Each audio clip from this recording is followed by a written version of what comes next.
Amém. Diz assim em 2 Coríntios 12, 9 e 10: E disse-me: a minha graça te basta, porque o meu poder se aperfeiçoa na fraqueza. De boa vontade, pois, me gloriarei nas minhas fraquezas, para que em mim habite o poder de Cristo. Por isso eu sinto prazer nas minhas fraquezas, nas injúrias, nas necessidades, nas ofensas, nas perseguições, nas angústias, por amor de Cristo. Porque quando estou fraco, então sou forte. Esse é um texto famosíssimo. E disse-me: a minha graça te basta. É óbvio que quando a gente ouve isso, a tendência do coração humano querer colocar: não, mas nessa situação Deus responde para nós: a minha graça te basta. Mas é que no meu caso, e nessa situação específica, Deus diz para nós: a minha graça basta. A graça de Deus sempre basta para aquilo que Ele resolve não tirar das nossas vidas, não importa o que seja, não importa quão terrível seja o que está diante de nós. Se a graça não tirou, e se nós somos filhos de Deus, a graça basta para aquilo. Então deixa eu dizer algo que o humanismo secular jamais dirá.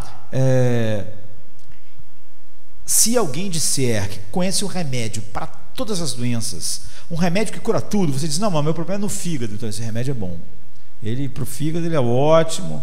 Não, mas o problema meu é que eu tenho um problema na cabeça, eu tenho um aneurisma, e esse remédio é ótimo para aneurisma também. Ele faz um efeito incrível no aneurisma. Mas o problema meu é que eu tenho um problema pulmonar, respiratório, e esse remédio também é ótimo para problema pulmonar, não é? Mas meu problema é no intestino, eu tenho pólipos, e esse remédio para isso é perfeito. Meu problema é no sistema urinário, eu tenho problema, esse remédio cura isso também. Você já sabe que o cara é um charlatão. Não existe esse remédio. Simplesmente não existe um remédio que trate de todas essas coisas no ser humano, no seu corpo físico, não é? Você já sabe, é mentira. Mas há um remédio, não é, que é a panaceia para todos os problemas da alma. Um único remédio resolve todos os problemas, porque só a graça de Deus pode produzir o fruto do Espírito. E você vê que o fruto do Espírito, ele resolve todos os problemas da alma: paz, alegria, mansidão, todos os problemas da alma, todo o fruto da carne, daquilo que o homem é sem o Espírito Santo. A graça vai lá e toca. Por exemplo, em Gálatas 5, 19 e 25, Paulo diz: olha, as obras da carne são manifestas: imoralidade sexual, impureza, libertinagem, idolatria, feitiçaria, ódio, discórdias, ciúmes, ira, egoísmo, dissensões, facções, inveja, embriaguez, orgias. Você vê que ele bota tudo junto, né? Dissensão, egoísmo, ira, inveja, embriaguez, imoralidade sexual. Parecem coisas tão diferentes, mas então, todas essas são obras da carne. E Paulo diz: eu advirto, como antes já os adverti, que os que praticam coisas como essas não herdarão o reino de Deus. Mas o fruto do Espírito é amor, alegria, paz, paciência, amabilidade, bondade, fidelidade, mansidão, domínio próprio. Os que pertencem a Cristo já crucificaram a carne com as suas paixões e os seus desejos. Se vivemos pelo Espírito, andemos também em Espírito. Então você vê a graça, quando Deus diz que a graça dele é suficiente, diferente da lei, ela é essa panaceia, ela realmente cura todos os problemas. Não há nenhum problema na vida de alguém que se diz cristão que seja uma falta de confiança na graça de Deus. Nada mais comum hoje das pessoas falarem que a graça não é suficiente, e elas vão usar argumentos do humanismo secular para dizer que a graça de Deus não é suficiente. E, por exemplo, a humildade não é uma característica humana popular no nosso mundo. A humildade não era popular no mundo romano, no mundo greco-romano. Ela não é exaltada nos talk shows da televisão, não é celebrada nos discursos de despedida ou no discurso de premiações, não é elogiada nos seminários. As pessoas dos discursos motivacionais não vão enfatizar, não é, As pessoas vão dizer que você é empoderado, você é grande, você é maravilhoso, você é único, você tem que amar a si mesmo. A humildade, ela está distante. E os valores principais de uma empresa não vai ser a humildade, vai ser a nossa capacidade, enfim. E se você for a uma livraria, a livraria da Travessa, e for na enorme seção de autoajuda, você não vai achar muitos livros sobre humildade. As pessoas não acham que isso vai elevar a sua autoestima, que vai fazer você se sentir bem consigo mesmo, capaz de enfrentar a vida. Então não é difícil encontrar a razão básica disso. A humildade só pode sobreviver à sombra de Deus. A humildade, ela só flui como um fruto do Espírito. A verdadeira humildade, não é? Quando Deus desaparece, a humildade desaparece. Por isso que Paulo está falando ali, facções, iras, dissensões, todos esses são frutos do orgulho. Tudo isso é a distância da humildade, mas na verdade é a distância da sombra de Deus. A sombra de Deus, tudo que realmente vê Deus é humilde, ainda que sejam as coisas mais grandiosas que existem. A Bíblia diz que os serafins estão diante do trono de Deus. Mas como Isaías, por exemplo, descreve eles, onde é o lugar onde nós ouvimos falar a respeito deles, já que não temos tantas informações, mostra seres grandiosos em poder, mas que estão se tapando, são humildes, porque eles estão à sombra de Deus. À sombra de Deus, as maiores coisas são humildes. Quanto mais distante de Deus, menos humilde. É por isso que a nossa sociedade não abraça a humildade como o ideal da vida, da autoestima, porque quando Deus desaparece, a primeira coisa que desaparece é a humildade, porque quando Deus desaparece, outra coisa ocupa o lugar de Deus. E quem ocupa o lugar de Deus? A criatura, o homem. A humildade está distante da mente da maioria dos cristãos. Por que o cristão fica confuso entre a sabedoria de um homem e a Bíblia? Porque ele é orgulhoso. É óbvio que ele acha que entre o que um homem falou e o que Deus falou, tem mais sabedoria no homem. O que o suposto doutor, em alguma coisa sobre a alma humana falou, é muito mais sábio do que o que Deus falou. Nada mais do que o orgulho. Você achar que a criatura sabe mais do que o Criador. Você vê, não estando à sombra de Deus, não há humildade. Então nós podemos esperar a humildade sendo aplaudida com a mesma frequência com que Deus é aplaudido no mundo. Você vê Deus sendo aplaudido no mundo? Você vê as pessoas exaltando Deus no mundo? Você vê um escrito humanista secular colocando Deus? Então também não vai ter a humildade, porque a humildade ela é aplaudida, abraçada, como os serafins a abraçam à medida que eles estão à sombra de Deus. Um editor de um jornal, ele captou essa atmosfera e escreveu assim: há algumas pessoas que se apegam de forma ingênua à lembrança nostálgica de Deus. O visitante da igreja mediano, os cristãos de maneira geral, tira algumas horas da semana para experimentar o sagrado, mas no restante do tempo está imerso em uma cultura que já não reconhece Deus como a força onisciente e onipotente a ser amada e adorada. Não reconhece mais Deus como a mente, a sabedoria a ser reverenciada. Hoje nós somos sofisticados demais para Deus. Nossos problemas são sofisticados demais para Deus. Nossas almas são sofisticadas demais para Deus.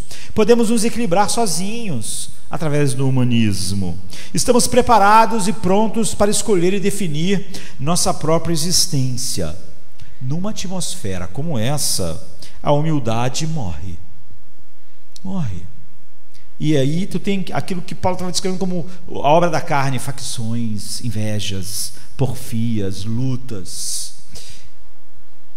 Nossa atmosfera de humildade não consegue sobreviver porque ela desaparece junto com Deus.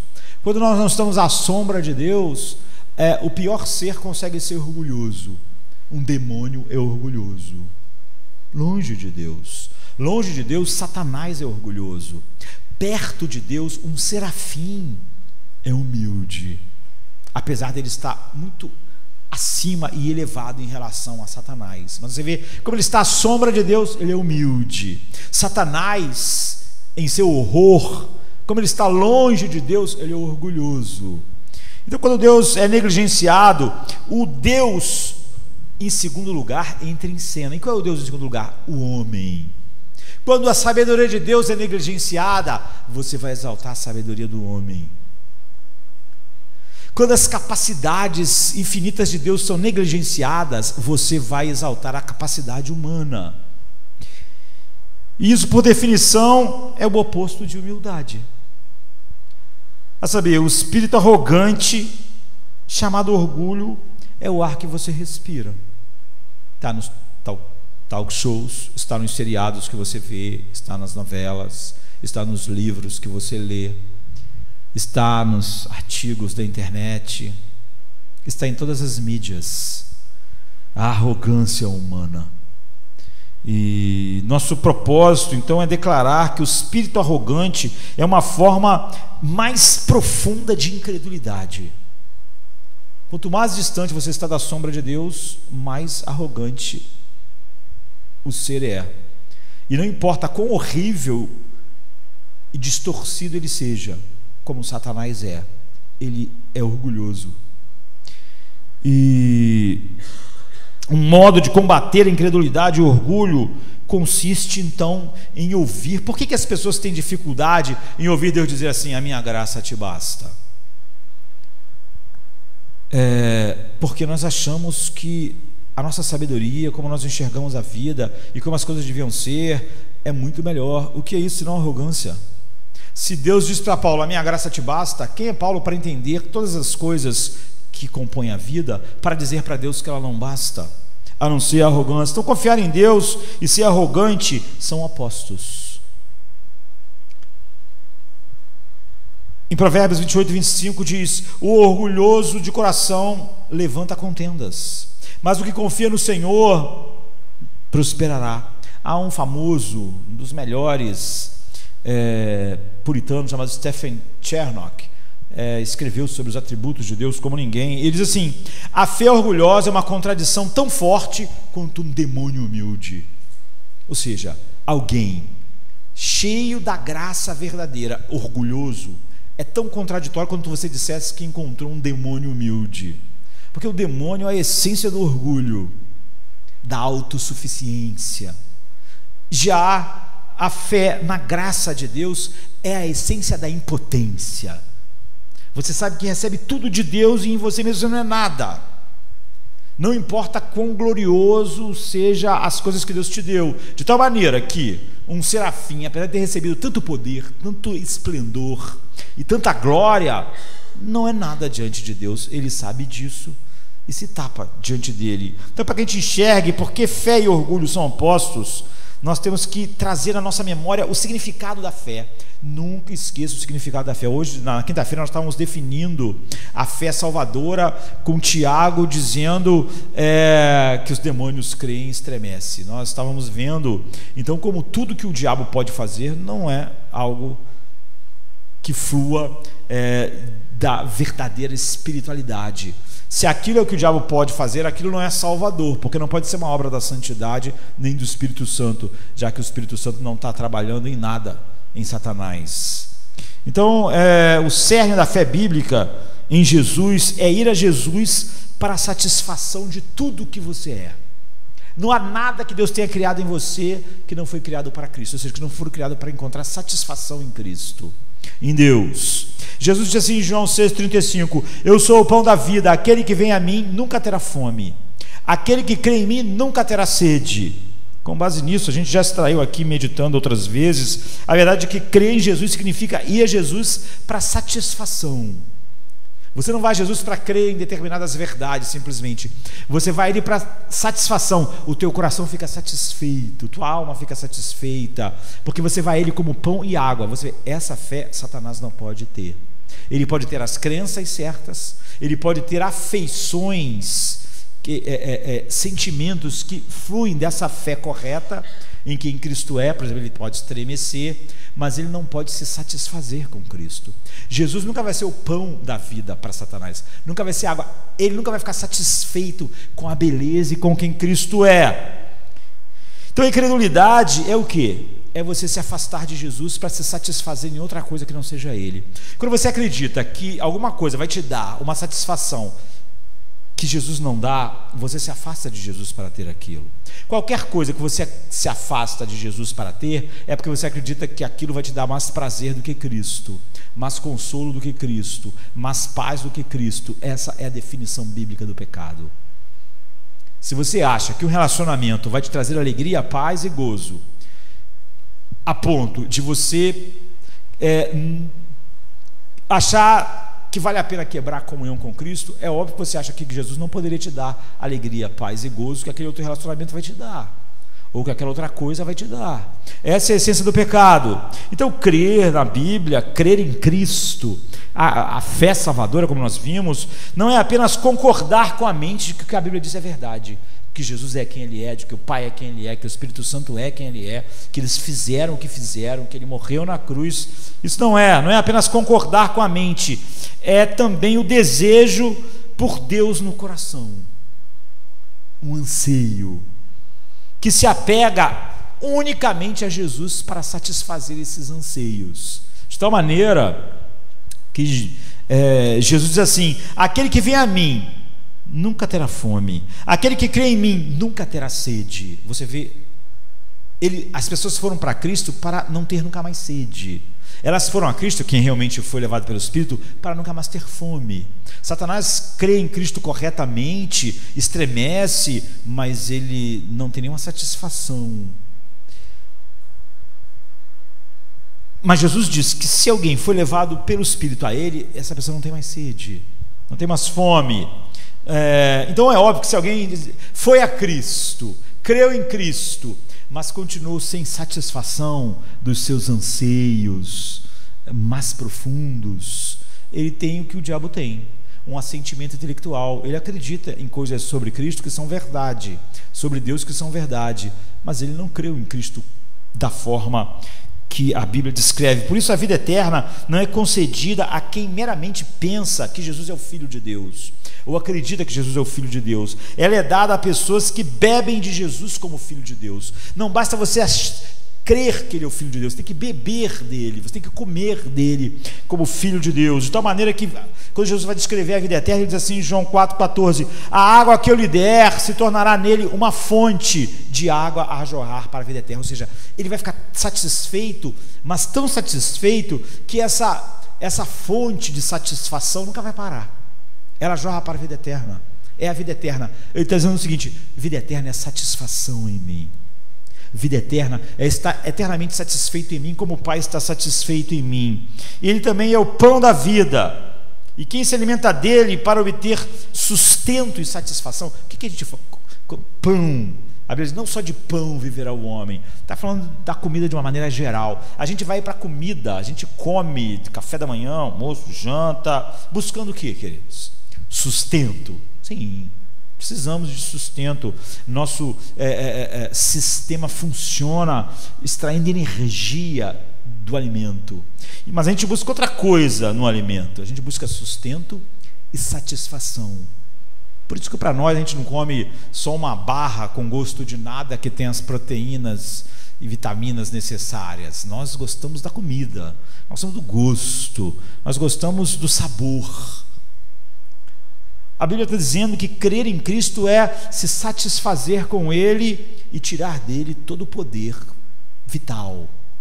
É aquilo que Deus diz para Paulo: a graça vai bastar, meu filho, vai bastar para você ter sustento para suportar isso, mas não só isso, força, vai sentir uma satisfação tão grande que será suficiente. Então Jesus diz assim em João 6,51: eu sou o pão vivo que desceu do céu, se alguém comer deste pão, viverá para sempre. Você vê, o propósito das figuras beber e comer é esclarecer a essência da fé. Ele diz: quem vai viver para sempre? Quem comer desse pão, não é quem acreditar que o pão existe. É mais que crer em algo como água e comida. Imagina se alguém cresce na água e comida. Eu acredito que a água mata a sede, eu acredito que o pão satisfaz e sacia, mas ele não comesse. É mais do que crer em Jesus como água e pão, é comer dele, é beber dele, é encontrar nele a satisfação. Então fé é ir a Jesus para beber a água e comer o pão, a fim de ter no coração satisfação e poder. Por isso que naquele verso lá de Paulo, em que ele encontra, ele diz: eu posso todas as coisas que ele me fortalece. Eu encontro em Jesus satisfação e alimentação, que gera quê? Poder, capacidade. Então, com esse plano de fundo em mente, a gente pode olhar claramente como essa obra da carne, que está como uma raiz de toda a obra da carne. E eu disse que é uma panaceia, né? Há um remédio no mundo espiritual e na alma, que é um remédio que cura tudo, porque todos os problemas estão claramente relacionados a uma única coisa, não é? E a gente vê claramente que o orgulho é parte da incredulidade no coração do homem. É uma forma de incredulidade que dá forma a todas as incredulidades. Por que eu acho que isso aqui vai me satisfazer e Jesus não vai? Porque eu sou orgulhoso, não é? Porque eu acho que uma coisa da criação é maior do que ele. É a falta de humildade que me leva a isso, e me leva então aos outros pecados. Então a incredulidade é se afastar de Deus e de Jesus para buscar satisfação em outra coisa que não é Jesus. É isso que é o incrédulo. O que o incrédulo está fazendo? Não é que ele não acredita, o diabo é incrédulo, não é? Mas não porque ele não crê, mas ele não tem nenhuma satisfação em Cristo. Então incredulidade é você se afastar de Jesus para encontrar satisfação em algo que não é Jesus. Então o orgulho, como a raiz da onde sai toda a incredulidade, ele é incredulidade semente, nós podemos dizer assim, é se afastar de Deus para encontrar satisfação em você mesmo, nas suas habilidades, nas suas capacidades, ou na capacidade de outro homem, na sabedoria de outro homem. Assim, o orgulho é uma forma específica de incredulidade diferente, não é? Porque ela dá forma, ela dá origem, melhor dizendo, a todas as outras facetas da incredulidade. E o antídoto para isso é o despertamento e o fortalecimento da graça, a visão que a graça de Deus é suficiente. É a única maneira, é a única coisa que mata a raiz, que te leva do afastamento das obras da carne para o fruto do Espírito. Todas as obras da carne são obras da incredulidade. Todas as obras da carne são obras do orgulho. Então, ao amor ao dinheiro, é o quê? Você se afasta de Deus para buscar satisfação não no pão e na água que desceu do céu, mas no dinheiro, ou em alguma coisa que você cobiça, né, que tenha um valor. Lascívia, você se afasta de Jesus como pão e como a água que satisfaz, e acha que o sexo, de uma maneira que te afasta dele, vai te dar mais satisfação do que a tua comunhão com ele, teu prazer nele. Amargura, tão fácil ser amargo, né? Falta de perdão, porfias, é o quê? É você se afastar de Deus para encontrar satisfação na vingança ou nos pensamentos ruins sobre alguém. Tu sabe que aquilo quebra a sua comunhão com Cristo, mas você encontra um prazer e um deleite na amargura que você pensa, vale a pena. Vale a pena. Esses sentimentos que eu sinto de amargura, esses pensamentos amargos sobre alguém, estão me dando mais prazer do que a comunhão com Cristo. Eu sei que isso quebra a minha comunhão, mas eu quero. Então, a impaciência.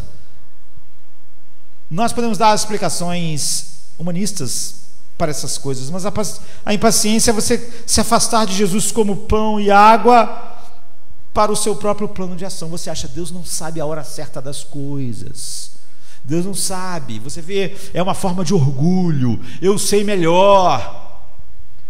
E a ansiedade o desânimo, são diversas condições do coração quando esses esforços derivados da incredulidade fracassam. Eu sei como a vida devia ser. Se eu sinto que ela não vai ser como eu sei que ela devia ser, eu fico ansioso. Eu sei quando eu devia morrer. Se eu sinto que eu vou morrer antes de eu achar que era a hora de eu morrer, eu estou ansioso. Isso é incredulidade. Isso é fruto do orgulho. Eu não estou achando que Deus é sábio o suficiente para quando minha vida deve começar e acabar.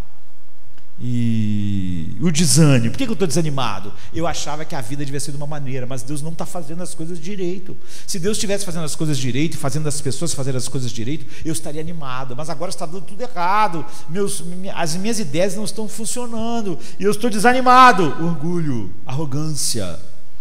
Então, a incredulidade do orgulho, ela é mais profunda que as outras, porque ela dá origem às outras. Antes de tudo, Satanás, a Bíblia diz, o orgulho tomou conta do seu coração. Daí todas as coisas começaram. Com Adão e Eva a mesma coisa. Porque a autodeterminação e a autoexaltação estão por trás de toda a atividade pecaminosa no coração do homem. Você se exalta acima de Deus, então você acha que você sabe o tempo que as coisas deviam acontecer. Ela não acontece, você fica desanimado, ou você fica ansioso. Primeiro você se autoexaltou, só depois a ansiedade, o desânimo apareceu. Então, sempre que você se afasta de Deus para qualquer coisa, você pressupõe um tipo de autonomia. Você está dizendo o seguinte: existe uma alegria em autonomia em relação a Deus. A alegria não está em estar submisso a Deus ou em desfrutar Jesus como pão e a água. Existe uma alegria de maneira autônoma a Deus. Então, essa autonomia, essa independência é a essência do orgulho. Por que alguém acharia que é independente de Deus se nele nós existimos, respiramos e nos movemos? Os serafins não acham que tem nenhuma autonomia em relação a Deus, não acham que tem nenhuma sabedoria em relação a Deus, não acham que tem nenhuma glória que não seja a que Deus deu. Portanto, eles são humildes, eles estão à sombra de Deus. Então, afastar-se de Deus pressupõe sempre que você sabe mais do que Deus. A essência do pecado é, antes de mais nada, a pressuposição de que você sabe mais. Você pode dirigir as coisas, você sabe os caminhos de alegria, caminhos de paz, caminhos de descanso, que Deus não sabe. Deus Pai diz que isso tudo eu encontro no Filho, mas eu discordo. Eu acho que há um tipo de paz, há um tipo de alegria, um tipo de satisfação que está fora de Cristo. Assim, o orgulho está na raiz de sempre e de todo afastamento de Deus. E qual é o único remédio para isso? Paulo aceitou Deus dizer: a minha graça te basta, porque ele abraçou o fato de que Deus é infinitamente sábio. Sua graça é totalmente suficiente, porque há uma suficiência em Cristo. O que Deus está dizendo é o seguinte: essa dor, Paulo, esse sofrimento não vai tirar a sua satisfação em meu filho, não vai tirar a sua paz, não vai tirar a sua alegria. E você se alimentando do meu filho, você não vai ter só a satisfação que o alimento traz, você vai ter a força que o alimento traz. Então minha graça te basta, porque eu te dou o meu filho, e isso te basta. E bastava mesmo. Assim, a batalha contra a carne, a batalha contra o orgulho, é a batalha sempre contra a autoexaltação, a incredulidade, que não confia de fato na graça de Deus, que ela é suficiente. Porque tudo que a graça nos dá, finalmente, é Cristo, e nós não achamos Ele suficiente. Então a batalha para sermos humildes é a batalha de crer quando Deus diz para nós que a graça dele é suficiente. Se nós crermos nisso, todo o resto vai cair no seu lugar. Por isso que eu falei que é um remédio universal, realmente uma panaceia para todos os problemas da alma humana. O cara pode contar o problema dele totalmente diferente do problema do outro, é a mesma coisa que ele precisa. Então, cada texto acerca do orgulho revela o aspecto em relação ao qual nós negamos confiar em Deus. Não importa Sempre você vai enxergar em qualquer um desses problemas uma maneira em que você não confia em Deus. Quando, por exemplo, a gente está falando de lascívia, você não confia em Deus para te dar a satisfação que o sexo vai dar. Portanto, você vai na direção oposta. E Deus diz a Jeremias que há muitos concorrentes para ele no mundo. E lista alguns, porque eles são meio grávidos dos outros problemas. Então, Jeremias 9:23 diz assim: não se glorie o sábio em sua sabedoria, nem o forte em sua força, nem o rico em sua riqueza. Então, nessas três expressões, Deus nomeia os grandes concorrentes, que são as grandes armas do orgulho em nossas vidas, no coração do homem. Sabedoria, nós sempre achamos que sabemos melhor do que Deus. Nós sempre achamos que o humanismo secular é mais sábio que a palavra de Deus. Força, porque nós achamos que se nós tivéssemos força, as coisas seriam diferentes. Nós só não mudamos a igreja, e não mudamos o mundo, e não mudamos nossa vida, e não mudamos as pessoas, porque nós não temos força. Se nós tivéssemos a força que Deus tem, o mundo seria muito melhor. E riqueza, porque nós achamos que se nós tivermos dinheiro, nós vamos ter segurança. E isso nos tenta a encontrarmos satisfação em nós mesmos, nossa inteligência. Por isso ele diz: não se glorie o sábio na sua sabedoria. Nós achamos, a minha capacidade, minha inteligência para resolver tudo me daria tranquilidade. Nossa força, nem o forte na sua força, e nem nossos recursos materiais, nem o rico em seu dinheiro.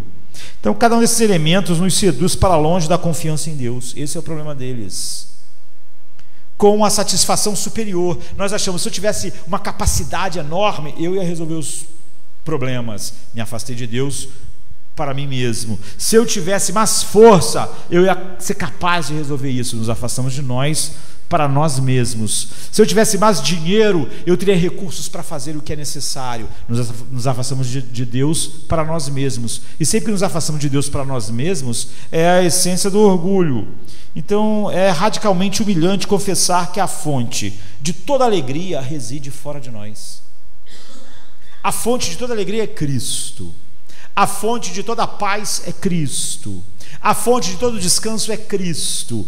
É humilhante descobrir que nós não somos a fonte de nada bom na nossa vida. Por isso é difícil para as pessoas acreditar que a graça é suficiente, porque como a graça está dizendo para nós que Jesus é todas essas coisas, nós temos dificuldade de acreditar que só Jesus seja toda a sabedoria que a gente precise. Só Jesus é a fonte de toda a alegria que eu preciso. Então, tome, por exemplo, a sabedoria e a inteligência. O apóstolo Paulo adverte assim: o conhecimento traz orgulho, mas o amor edifica. 1 Coríntios 8:1. Paulo não está cultuando a ignorância, pelo contrário, ele diz assim em 1 Coríntios 14:20: deixem de pensar como crianças, com respeito ao mal sejam crianças, mas quanto ao modo de pensar sejam adultos. Ou seja, hoje nós exaltamos um tipo de humildade diabólica. G.K. Chesterton, que é um inglês famoso, dramaturgo, jornalista, palestrante, teólogo, enfim, é um teólogo e um filósofo brilhante. Ele morreu em 36, né? Ele advertiu que no nosso século, no século passado, no século 20, a convicção se tornou tão somente um fruto do orgulho. As pessoas dizem que são humildes, duvidando de Deus. Não sei. Não, a graça de Deus é suficiente. Não sei, nós temos que ser, sabe, temos que pensar, enquanto nós somos confiantes no que o homem pensa. Ele disse: está tudo errado, não é? Devia ser o contrário. Então ele diz assim: mas o mal de que sofremos hoje em dia é a humildade no lugar errado. A modéstia deslocou-se do órgão da ambição, a modéstia se fixou no órgão da convicção, onde jamais deveria estar. O homem foi concebido para duvidar de si mesmo, mas não duvidar da verdade. E isso foi invertido. Hoje em dia, a parte humana que o homem afirma é exatamente a parte que ele não deveria afirmar. Você pode, você é capaz, A humildade é exatamente saber: eu não posso, não. Ele diz, se inverteu. Hoje em dia, a parte humana que o homem afirma é exatamente a parte que ele não deveria afirmar, e a parte que ele duvida é exatamente a parte que ele não deveria duvidar. A razão divina. Ou seja, Deus fala sobre a alma, tem muitas dúvidas. O homem fala sobre a alma, não tenho dúvida. Só que quando eu tenho dúvida sobre o que Deus fala sobre a alma, eu finjo que aquilo é humildade. Ele diz, está vendo? O homem deve ter duvidar de si mesmo. Isso é humildade, da sua capacidade, da sua inteligência. Duvidar de si mesmo, se tapar como os serafins, e nunca duvidar do que Deus diz. O que o ser humano faz? Duvida do que Deus diz, chama isso humildade. Não sei, quem sabe? Eu não sei se isso é verdade, mas não duvida de si mesmo. Então Paulo não questiona a necessidade de sermos firmes em convicção, quando ele diz, está falando sobre o conhecimento. Paulo está dizendo o seguinte: na verdade de Deus você devia ter uma grande convicção, mas em você mesmo você não devia ter convicção.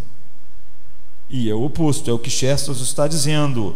Não obstante, está plenamente consciente de que nossa ciência, ou o que nós pensamos saber, pode nos desviar do descanso da sabedoria. Qualquer coisa que me desvia do descanso na sabedoria divina nada mais é do que orgulho, mas eu posso chamar essas dúvidas que eu tenho de fraqueza e humildade.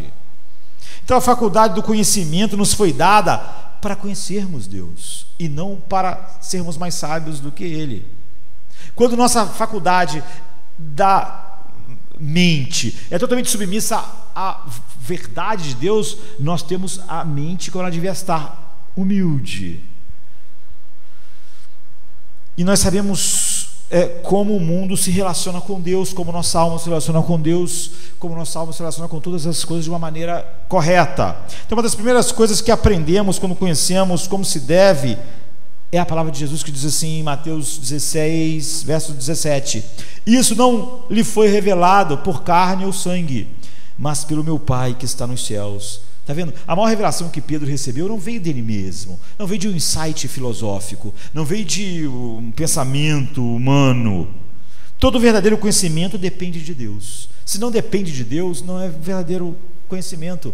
Todo verdadeiro conhecimento sobre a sua alma depende de Deus. Se não dependeu de Deus, não é verdadeiro conhecimento. Então, Romanos 11, 34, 36 diz assim: quem conheceu a mente do Senhor? Ou quem foi conselheiro de Deus? Pois dele, por ele e para ele são todas as coisas. Deus nos deu uma mente, não só para conhecermos, mas para sabermos como devemos conhecer. Sempre que a gente acha que a nossa mente é para conhecer, sem sabermos como, nós somos tolos, orgulhosos. Nós sabemos como devemos conhecer quando nos gloriamos na fonte do conhecimento. Porque sabedoria é se gloriar na fonte do conhecimento certo. Por mais que você creia numa fonte de conhecimento, se ela é errada, você é um tolo. Então, nós não baseamos o nosso conhecimento no nosso pequeno e frágil chip, com o seu minúsculo circuito criado por Deus, já que o nosso chip minúsculo está diante de uma mente infinita. Então Deus não escolheu, Paulo diz, muitos sábios, e a razão que Paulo dá para isso é essa: a fim de que ninguém se vanglorie diante dele, porque quem se gloriar, glorie-se no Senhor. 1 Coríntios 1, 26, 29 e 31. Quando nós nos vangloriamos da nossa sabedoria, nós só mostramos como nós já nos afastamos de Deus. Quando a Bíblia diz algo sobre a minha alma e eu me vanglorio de uma sabedoria que diz o oposto, eu só mostro como minha mente está distante dele. Ou mostro como eu sou orgulhoso de achar que, em vez de ser uma profundidade das riquezas, tanto da sabedoria como do conhecimento de Deus, eu acho que nós humanos temos uma sabedoria muito maior. Então nós revelamos com isso que nossa satisfação não está primeiramente na sabedoria infinita, mas na sabedoria finita, minha ou de outro homem. Essa sabedoria finita é imaginária. Não existe sabedoria finita, verdadeira, não é? Porque a sabedoria infinita é originária somente de Deus e nunca em nós. Nossas capacidades são secundárias, são derivadas. Nossa mente é incrível para receber conhecimento, não para produzir. Para receber a verdade, não para produzir a verdade. Então isso é uma falta de fé na graça de Deus, que ela é suficiente para hoje, para amanhã, para o espinho, para qualquer coisa, porque a graça é exatamente Cristo como alimento e satisfação. Então, de maneira semelhante, nós estamos propensos a nos vangloriar do poder. Você viu que Deus falou: não se glorie o homem, o sábio, na sua sabedoria, e nem o forte em seu poder. Quando Deus nos abençoa generosamente, nós corremos para pegar o crédito. Corremos. Deus nos dá uma saúde, uma vida longa. Nós pensamos que é porque nós nos alimentamos bem, porque nós fazemos as coisas certas. Por que aquele cara ali morreu tão cedo? Fazia as coisas direito. Eu tenho que roubar crédito, não é? É como se houvesse mais satisfação em soprar a bolha de sabão da nossa criatividade do que nos beneficiar dos recursos infinitos de Deus. E já fomos apropriadamente advertidos acerca disso, por exemplo, em Deuteronômio 8, de 11 a 17, que diz assim: também cuidado de não se esquecer do Senhor, de Yahvé, do grande eu sou, o seu Deus, deixando de obedecer aos seus mandamentos, às suas ordenanças e aos seus decretos que hoje lhes ordeno. Não aconteça que, então, preste atenção, depois de terem comido até ficarem satisfeitos, depois de terem construído boas casas e nelas morado, de aumentarem os seus rebanhos e sua prata e o seu ouro ficarem bem de vida, e todos os seus bens, o seu coração fique orgulhoso e se esqueça do Senhor, o seu Deus, que te tirou do Egito, da terra da escravidão, sustentou você no deserto com maná, que os seus antepassados não conheciam, para humilhá-los e prová-los, a fim de que tudo fosse bem com vocês. E vocês, quando tiverem casas, bens, ouro, prata, nunca digam: pois em seu coração a minha capacidade e a minha força foi que juntaram a minha riqueza. Ou seja, Deus está dizendo o seguinte: nunca olhe para o que você tem e diga: foi a minha capacidade, foi o meu brilhantismo. É por isso que ele disse: não se glorie o forte em seu poder. Se as pessoas construíssem suas casas, pastoreassem seus rebanhos e juntassem o seu ouro por fé, simplesmente na graça, Deus está fazendo isso. Nada que eu fiz justifica isso. Outros homens fizeram mais do que eu. Eles não teriam a ideia de dizer: com o meu poder e a minha força eu construí, eu tenho esses bens, eu ganhei a vida. Deus está dizendo: você está se gloriando, o poderoso está se gloriando no seu poder, mas você não devia fazer isso. Então, quando você vive pela fé na graça suficiente, há uma dependência final de Deus. Você sabe que tudo é fruto não do como a seu poder e essa sabedoria foi empregada, mas de como a graça agiu. E Deus não compartilha a sua glória com os orgulhosos. O rei da Síria ilustra o orgulho que surge no coração quando você vence no trabalho, em qualquer batalha, em qualquer coisa na vida. Porque o rei da Síria, ele venceu todos os outros reinos só porque Deus queria usar ele como uma vara para Israel. Deus diz: eu vou levantar o rei da Síria, eu vou dar a ele um exército poderoso, vou fazer ele grande, e ele vai ser a minha vara. Mas o rei da Síria não achou isso, sabe? Ele se voltou para o seu próprio eu e achou que ele edificou um grande exército. Ele, com a sua genialidade, construiu o império da Síria. Então Deus fez o rei da Síria a vara da sua ira contra Israel. Está em Isaías 10:5. Contudo, o rei da Síria não teve nenhum prazer na condução do poder capacitador e não rendeu isso a Deus. Ele é um pagão, mesmo assim isso é indesculpável. Então ele tomou o crédito para si. Eu sou poderoso rei da Síria porque eu trabalhei muito, porque eu sou esperto, porque eu sou inteligente. Então Deus diz assim em Isaías 10:13: com a força da minha mão eu te fiz, e com a minha sabedoria, porque tenho entendimento, removi as fronteiras das nações. Ele está dizendo isso: saqueei os seus tesouros, como um poderoso eu subjuguei seus habitantes. Ou seja, o rei da Síria está tomando crédito de Deus. Ele está dizendo: com a minha sabedoria eu venci as batalhas, com a minha sabedoria eu dominei reinos. Isso não é sábio, queridos. Deus não compartilha a sua glória assim. E então ele promete assim, no versículo 12: eu vou castigar o rei da Síria pelo orgulho obstinado do seu coração e pelo seu olhar arrogante. Ele acha que foi ele que construiu o seu reino, que ele que construiu o que ele tem, ele que ganhou o pão que ele come. Então o antídoto ao orgulho do rei da Síria era acreditar na ameaça e encontrar alegria no poder de Deus e atribuir a Deus todas as coisas de verdade, de tal maneira que ele tivesse um coração grato a Deus. Não é o que ele fez. Então agora ele está debaixo da ira de Deus. Então, não muito mais tarde na história de Israel, Nabucodonosor faz a mesma coisa, o mesmo erro. Deus levantou Nabucodonosor para punir Judá, mas num acesso de bravata arrogante, nós sabemos que Nabucodonosor falou assim: acaso não é esta a grande Babilônia que eu construí como capital do meu reino, com o meu enorme poder e para a glória da minha majestade? Não foi eu que construí essa cidade, esse reino, administrei? E nós sabemos que Deus disse: por causa disso você vai comer com os bois. Por causa desse orgulho, Deus humilhou ele, fez ele comer capim com os bois, como está em Daniel 4,33, até que aprendesse a exaltar só Deus.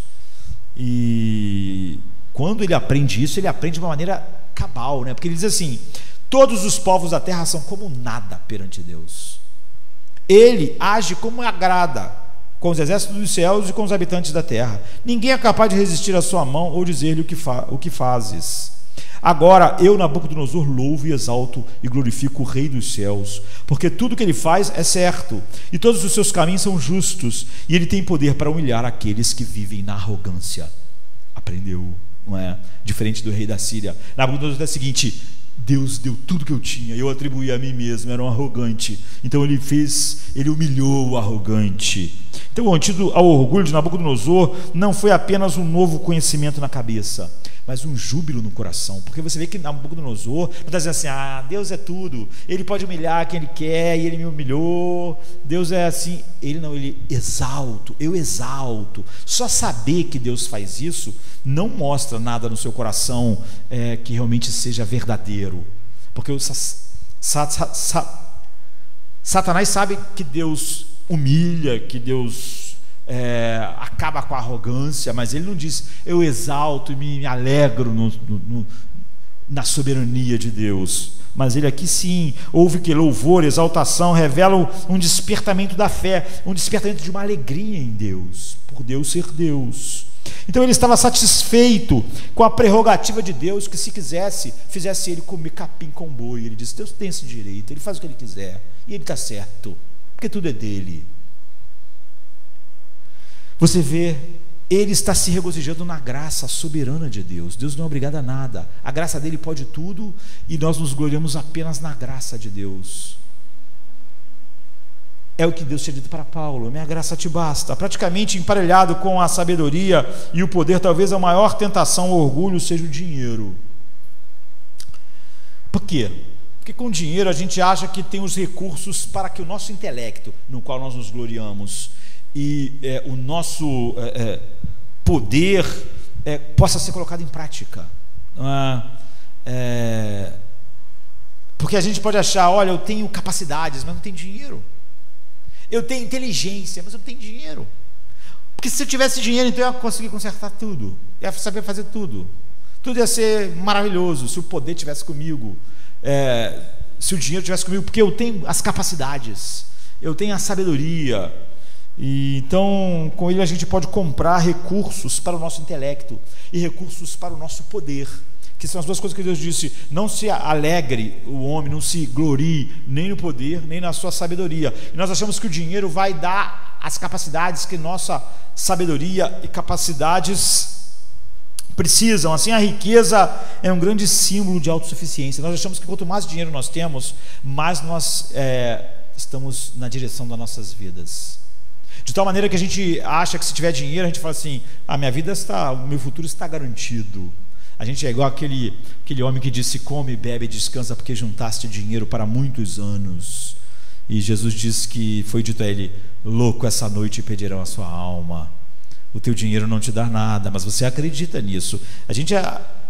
O ser humano acredita, porque agora nós pensamos, nós controlamos recursos para satisfazer nossos desejos. E se eu tenho recursos para satisfazer todos os meus desejos, eu vou ser feliz. Vai ser incrível, porque eu tenho poder para consertar as coisas.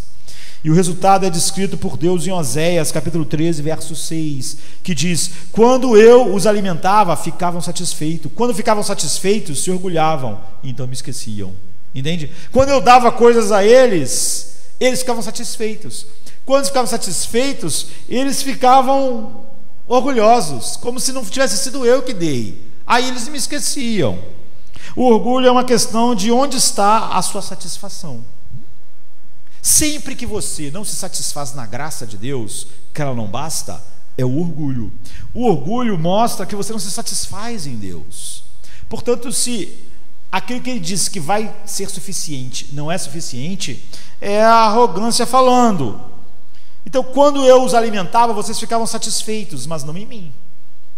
Ficavam satisfeitos com o que eu dei. Então, vocês ficavam orgulhosos contra mim.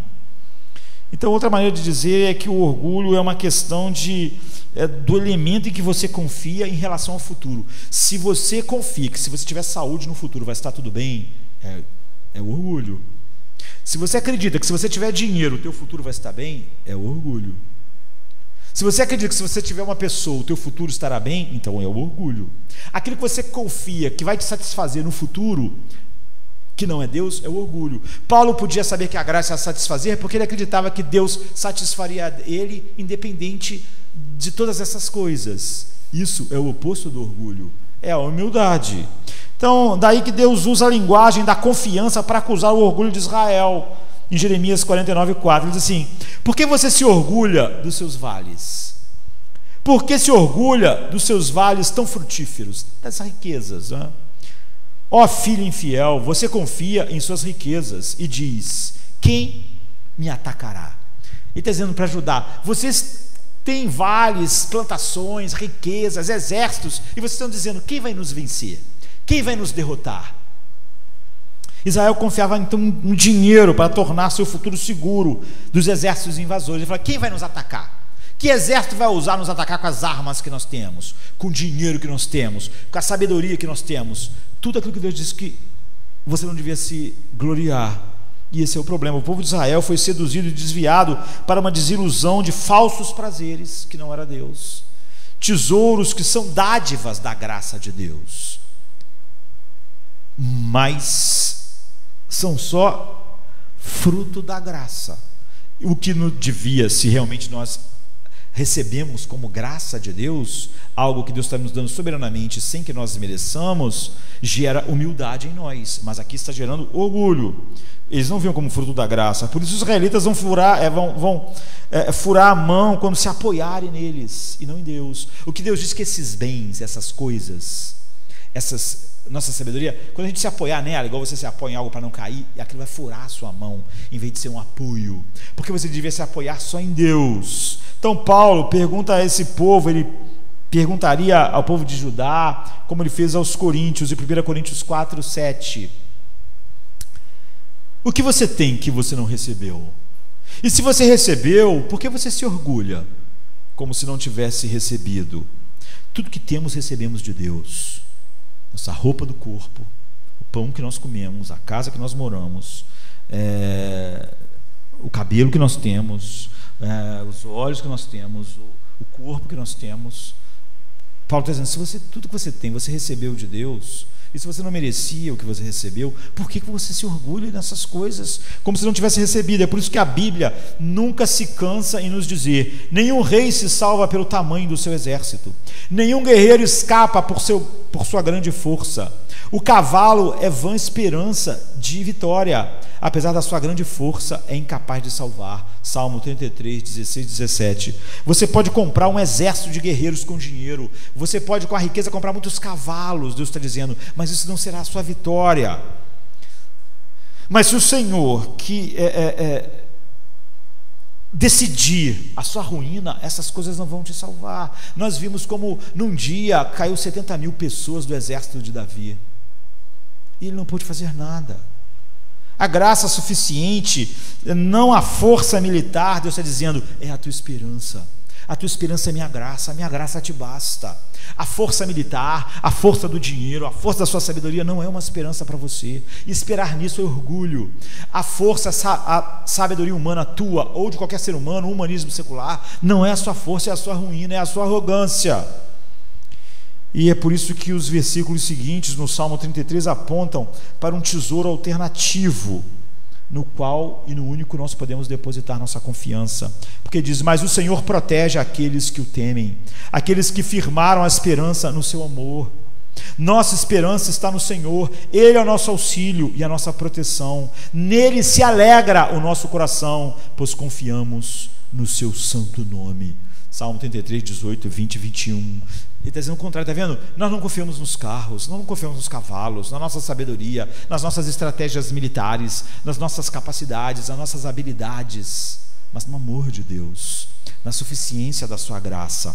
Essa confiança que tira os olhos dos recursos e descansa em Deus é o que é fé, que pode ouvir de Deus, minha graça te basta, e então descansar, porque ela é suficiente. É o único remédio para o orgulho. Quando você toma essas três categorias de tentação e autoconfiança, sabedoria, poder e riqueza, elas formam uma persuasão fortíssima, em que em última análise é o ateísmo. O ateísmo é o quê? O homem depende de si mesmo. Mas qualquer coisa dessa que nós abraçamos é um ateísmo prático, apesar de nós falarmos que acreditamos em Deus. Quando a Bíblia diz assim lá no Salmo, diz o tolo em seu coração, não há Deus, naquela época não existia ateísmo. O que ele está dizendo é que as pessoas viviam como se não houvesse Deus. Então o orgulhoso está sempre olhando para as coisas e pessoas de cima para baixo, e ele olha muito pouco para cima. Ele é amargo, por exemplo, porque ele está olhando sempre as relações horizontais, mas ele não olha para cima. É a essência do orgulho. Mas para preservar o orgulho pode ser mais simples matar cada dia em você tudo que está em cima. Se você se gloriar na sabedoria de Deus ou a profundidade das riquezas, a sabedoria do humanismo secular vai ter um pouco de valor para você, porque você confia numa sabedoria tão mais alta. Mas o orgulho faz você fazer o oposto. No final das contas, os orgulhosos precisam se convencer de que não há Deus, ou pelo menos viver como se ele não existisse. Então a razão é que a realidade de Deus é esmagadoramente intrusa em todos os detalhes da vida. Então o homem não pode simplesmente ignorar Deus finalmente. Essa é a sua agonia. Por exemplo, Tiago, irmão de Jesus, diagnostica o orgulho por trás de coisas simples da nossa vida. Ele não vai atrás de coisas grandes. Ele diz assim, quando ele vai falar sobre o orgulho, planejar ir a uma cidade. Ele diz isso faz parte, mostra o orgulho. Ele diz assim, hoje e amanhã iremos para esta ou para aquela cidade, passaremos um ano lá, faremos negócios e ganharemos dinheiro. Vocês não sabem o que lhe será amanhã, que é a sua vida. Vocês são como a neblina que aparece por um pouco de tempo e depois se dissipa. Ao invés disso, deveriam dizer, se o Senhor quiser, viveremos e faremos isso ou aquilo. Agora, porém, vocês se vangloriam das suas pretensões, capacidades. Toda vanglória como essa é maligna, é diabólica. Pensem nisso, pois quem sabe que deve fazer o bem e não faz, comete pecado. O que quer dizer o seguinte, se eu falo assim, olha, eu vou passar o carnaval em Búzios, então é porque você é arrogante, você não sabe. Você vê que ele pegou a coisa mais simples do mundo. Ele disse, se Deus quiser, porque eu sou tão dependente de Deus, eu sou tão incapaz, que eu realmente não posso decidir que vou estar amanhã em Búzios. Nós não podemos decidir que não vamos ter um infarto até o fim do culto dessa manhã. Não podemos, não sabemos. Se perguntar a cada um de nós se nós vamos chegar nas nossas casas de novo, nós não sabemos. Tiago está dizendo, não seja arrogante. Não diga o que você vai fazer, como se realmente a sua incapacidade é tão grande que você não sabe o próximo minuto. O orgulho não gosta da soberania divina, não gosta disso. O orgulho se ressente. Em vez de ele se gloriar, graças a Deus, é Deus que decide se eu vou estar em casa hoje ou não. Graças, eu louvo a ti, Deus do céu e da terra, como Nabucodonosor, porque é tu que decide se eu vou estar no carnaval, eu vou para Búzios ou se não. Isso é maravilhoso, porque tu é sábio, a tua graça vai bastar se eu for ou se eu não for. O orgulho se ressente. ele não gosta, ele não se sente bem, não sente paz. Tiago diz: não tenha certeza do próximo minuto, você não merece ele. E se a graça de Deus não te der o próximo minuto, você não vai poder fazer nada. É só a arrogância que faz nós pensarmos assim. Então o propósito de Tiago aqui é dizer que Deus é Senhor de tudo, não importa se você conseguir chegar a Búzios, é só porque Ele quis. Ou se vivermos apenas até o fim do culto, se é o que Ele quiser, será assim. E você devia se alegrar nisso, e se alegraria se de fato você, como Paulo, diz que a graça de Deus é suficiente. O que a graça dá é suficiente, porque ela me dá Cristo. E se eu tenho Cristo e só até o final do culto de vida, está tudo bem. Se eu tenho Cristo e não vou chegar a Búzios daqui a uma semana para passar uma semana, está tudo bem. Se o Senhor quiser, viveremos, é o que Tiago diz. Isso é extremamente ofensivo para a nossa autossuficiência. Nós pensamos: não, eu tinha que viver, eu tenho que viver isso, eu tenho que experimentar aquilo. Tiago diz: não seja arrogante. Não ter nenhum controle sobre sequer o próximo minuto sem ter um infarto não é saboreado pelo coração orgulhoso. Saber que Deus está no controle até disso, e que eu não posso garantir o meu próximo minuto, não traz paz ao coração orgulhoso, não traz satisfação, traz ressentimento, medo, ansiedade. Então, uma forma de combater essa arrogância é ceder à soberania de vida em todos os detalhes da vida. É por isso que quando Deus disse: eu vou deixar o espinho, Paulo ficou satisfeito. Se Ele vai deixar o espinho, então a graça dele vai bastar. Porque Deus vai se mostrar poderoso em meu favor com o espinho, como está em 2 Crônicas 16:9. E Ele prometeu nos acompanhar com sua bondade e misericórdia, como está no Salmo 23:6. Tua bondade e misericórdia me acompanham todos os dias da minha vida, em qualquer lugar. Se eu vou chegar a Búzios ou não, se eu vou ter ou não, se eu vou ficar com espinho ou não, a graça e a misericórdia eu sei que vão estar lá, me acompanhando. E tu prometeu trabalhar a favor daqueles que esperam em ti, como está em Isaías 64:4, e de nos suprir com tudo que é necessário para vivermos para a sua glória, como está em Hebreus 13:21. Em outras palavras, o remédio para o orgulho é a fé inabalável de que minha graça te basta. O contrário disso é orgulho, é maligno, é diabólico. E uma das manifestações de orgulho que mostra a sua aversão pela fé de que a graça basta, é suficiente, ou seja, Cristo, é o desejo ardente que ela produz pela aprovação humana. C.S. Lewis explica assim: o prazer do orgulho é como o prazer de coçar. Se há uma coceira, queremos nos coçar, mas é muito melhor não ter a coceira, nem coçar. Enquanto tivermos a coceira da autoconsideração, teremos a necessidade do prazer de que as pessoas cocem o nosso orgulho. Mas os momentos mais felizes são aqueles em que esquecemos o nosso precioso eu e não temos nenhuma nem outra, mas temos tudo mais em Deus. Deus, nossos companheiros humanos, os animais, o jardim, o céu, tudo em seu lugar adequado. Ele diz: se você sentir uma coceira, você vai sentir prazer em coçar, mas o bom é não sentir a coceira. Se você sentir a coceira do orgulho, você vai gostar que as outras pessoas cocem o seu orgulho, mas o problema está na coceira, que agora encontra satisfação em ser coçado. Então a coceira da autoconsideração deseja ardentemente o coçar da autoaprovação. É por isso que sempre as pessoas querem ouvir, quando elas estão com problemas, aquilo que elas queriam ouvir, porque elas estão com uma coceira, e elas na verdade estão dizendo que estão querendo saber a verdade, mas elas estão querendo alguém que coce a coceira que elas estão sentindo. E isso é se obtivermos nosso prazer de sentimentos de autossatisfação vindo de outras pessoas, um sentimento que nós já nutríamos. Sem isso nós não estaremos satisfeitos até que outros vejam e aplaudam nossa autossatisfação. Ou seja, a autossatisfação, na verdade, ela é contraditória com o que você está dizendo, porque a autossatisfação é um sentimento de autonomia. Eu sou capaz de gerir a minha vida, mas eu preciso que as outras pessoas me aceitem. Ou seja, na verdade, a autossatisfação depende que as pessoas cocem o meu orgulho, o que na verdade mostra que eu não sou autossuficiente.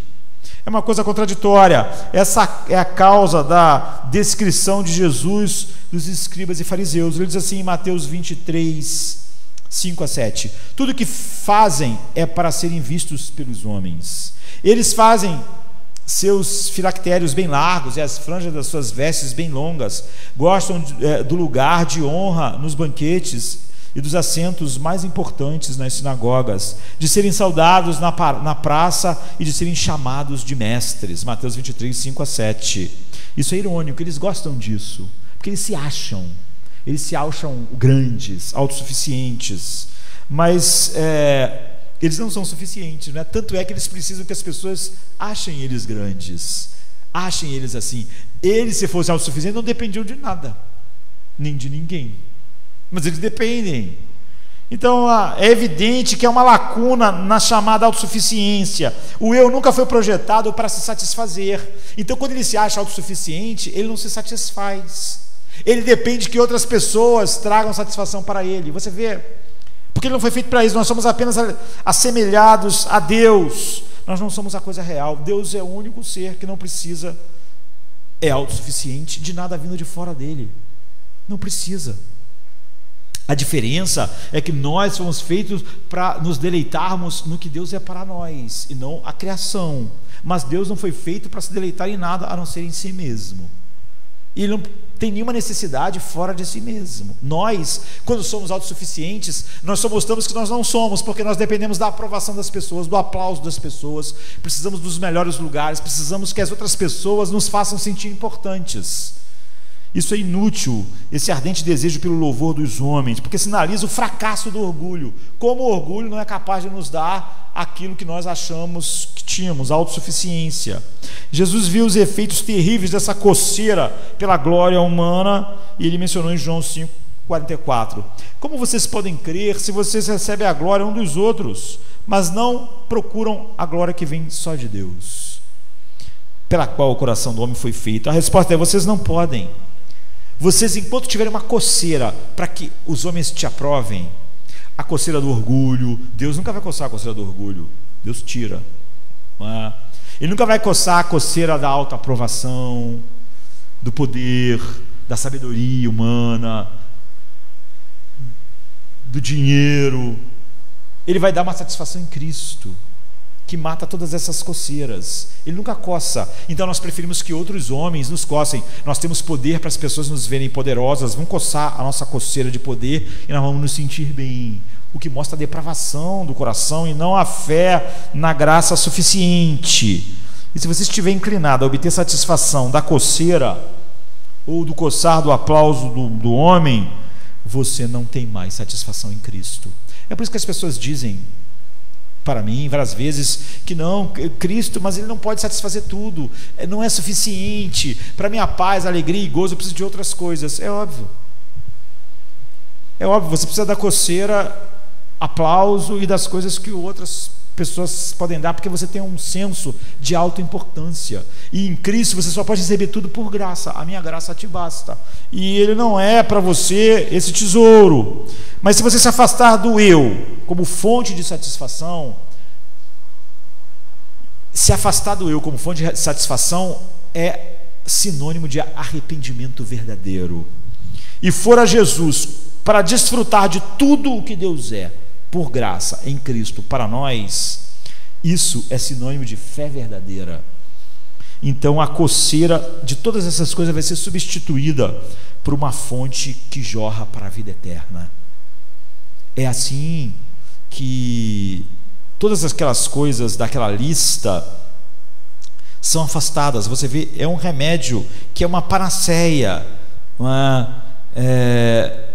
você vai realmente se gloriar em qualquer situação em Cristo, porque a graça vai bastar. Todas as obras da carne são mortas porque elas fluem do orgulho e a sua dependência e não a autossuficiência de Cristo. Quando ouvir Deus dizer: eu não vou tirar isso soberanamente, eu quero que isso fique na sua vida, porque eu vou mostrar mais da beleza do meu filho, que é tudo que o teu coração precisa para ter satisfação, nutrição, comida, força e deleite, e água, vida eterna, que eu dou. graciosamente: a minha graça te basta. E o seu coração então descansará em paz, na paz que Cristo é para nós para sempre, com seu Pai, no poder do Espírito. Obrigado, Deus. Nós gostamos de passear pelos caminhos da Tua Palavra, porque em cada esquina que viramos, nos deparamos com a beleza mais profunda do Seu Filho. E nunca há esquinas, Senhor Pai, as esquinas nunca terminam, os caminhos da Tua Palavra nunca terminam, porque a beleza do Teu Filho, Senhor Pai, está espalhada em Tua Palavra como em outro lugar, Senhor Deus. Mesmo as maravilhas do universo não escondem belezas sobre o Teu Filho como a Tua Palavra, e o Teu Espírito está em nós para nos mostrar e nos transformar através delas. Obrigado por esta manhã, em nome de Jesus. Amém, queridos. Amém. Come to me, you